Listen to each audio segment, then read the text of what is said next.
كاس العالم زيرو، يعني اولهم عبد القادر زيرو. الشناوي كرة زي ديت ما تخشش منه، يعني ما تخشش فيه، سوري يعني. هي جول غلطه مصر طبعا ما فيش كل كلام، بس الحراس بكل جواد كبوه، يعني ان يحصل خطا من حارس مرمى وارد، موجود وارد. كبار نوير حصل منه اخطاء، ولكن النادي الاهلي ما يقدرش يعوض ده صعب شويه. هو مش صعب على النادي الاهلي. بقول لك ما يقدرش يعوض، صعب قوي ان الاهلي ما يقدرش يعوض يعني. ازاي يعني؟ يعني الاهلي كان يقدر بس الاهلي ما جاش. كان يقدر، الاهلي ما جاش تقريبا. بس عايز اقول لك ان الاهلي فلت من ثلاث ما جاش اجوان، ما من جاش 3 اجوان، وفي الجون بتاعهم على حق ربنا فعلا الجون بتاعهم صح 100%، يعني 100% اختلف جون. الاراء اوف سايد، اختلف فيه ناس، ما مش حدش ده اختلف موضوعنا، يا استاذ طارق. ولكن النادي الاهلي فعلا بيعاني في مش حاجه. النادي الاهلي اللي يفضل قاعد مستني 90 دقيقه، انا بقول تملي الفرقه اللي نازله تكسب عندها 90 دقيقه، مش مستنيه حتى في مشاكل عشان الوقت بدل الضايع، وليه الوقت برضه مع بدل. احترامي الكامل لفريق الهلال، يعني ده النادي الاهلي بالظبط كده، هو ده اللي بنقوله. المفروض الاهلي بقوته ده 10 بطولات افريقيا. بس حاجه غريبه ان يعني الاهلي انزل عمره ما قطع. كسب على ملعب ام درمان خالص. ده الاستاد الوحيد الاهلي عمره ما كسب عليه. مش بيتفائلوا بيه ولا ايه؟ ما اعرفش، في حاجه غريبه. ولكن خليني ارجع واقول لك جمهور، يعني الجمهور امبارح ما كانش على قد المستوى وما كانش على قد خلينا نقول المسؤولية. ان خبره لاعبي الاهلي المفروض عندهم الخبره ديت ان هم ما يتاثروش بشتايم، يعني ده احنا ما صدقنا ان احنا خلصت ان احنا بنلعب بره وبنلعب جوه اتشتم، وكل اللعيبه بتتشتم. احنا فعلا ما بنشوفش دوت غير في افريقيا، يعني حتى في الدول العربيه، في اشقائنا في السعوديه وفي الكويت وفي الامارات مفيش وفي الكلام ده، مفيش، ما فيش ملاعبنا كلها فاضيه. اه يعني في افريقيا بس، ما برضه السودان دوله عربيه شقيق يعني.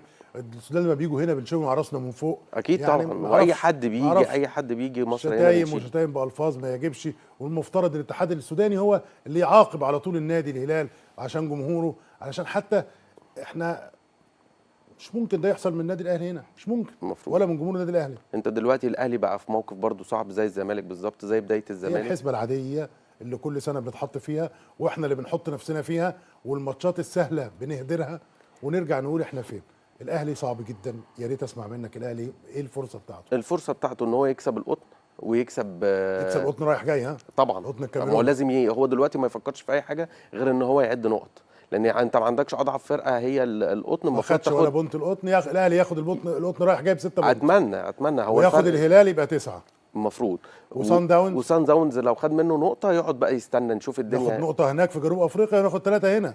الاهلي ما قداموش صن غير، داونز صعب جدا جدا انت ما قدامكش جدا. غير الفوز في كل صن المباريات. داونز احنا دلوقتي اي حد من جمهور النادي الاهلي بتقول له صن داونز بيفتكر الخمسه. خلاص يبقى صن داونز اللي هيصعد لو بوجهه نظرك كده. ما هو انا طبعا اتوقع ان سان داونز والاهلي، حتى رغم فوز الهلال امبارح. الزمالك كل اللي عنده، انا مش فاهم فريرة برضو، هو انا مش هلوم عليه غير في حاجه واحده بس، الجزيري. انت ليه مصمم عليه؟ ما انت عندك يوسف اسامه نبيه، ما تنزله، غير بقى.